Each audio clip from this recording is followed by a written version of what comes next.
So on behalf of the Thompson family, I want to welcome everybody.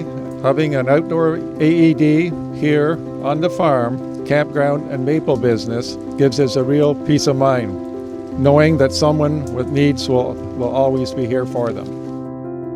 So it kind of came out just about an idea that we really wanted to provide an access for an AED to people in the community, so neighbours, people coming to the park as tourists to the area in Lanark County. But we really didn't want that idea of having to shut the door at the end of the day when the store closed and have the AED inside.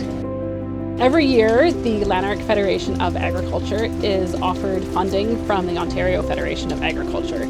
So if we come up with a project that the Ontario Federation is also excited about, they offer to match the funds that we spend. We purchased this AED in a place where lots of local farmers can access it, and it's a very well-known spot in this community.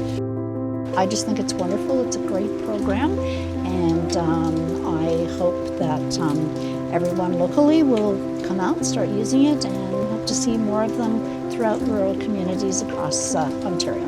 There's a public access defibrillator program in Lanark County. Once we found out about that, we said, okay, well, we need to make sure that once this is operational, they know that it's available and that it's outdoors, so it can be accessed anytime.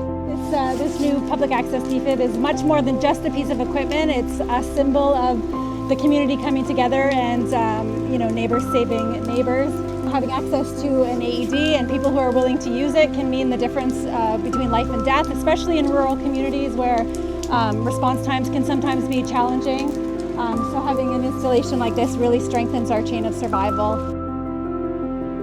I just think it's really cool. Like, this is the only the second one in the county, I believe, that's been installed. So it's something that's gaining traction, and I'm really proud of our organization for being a part of this initiative.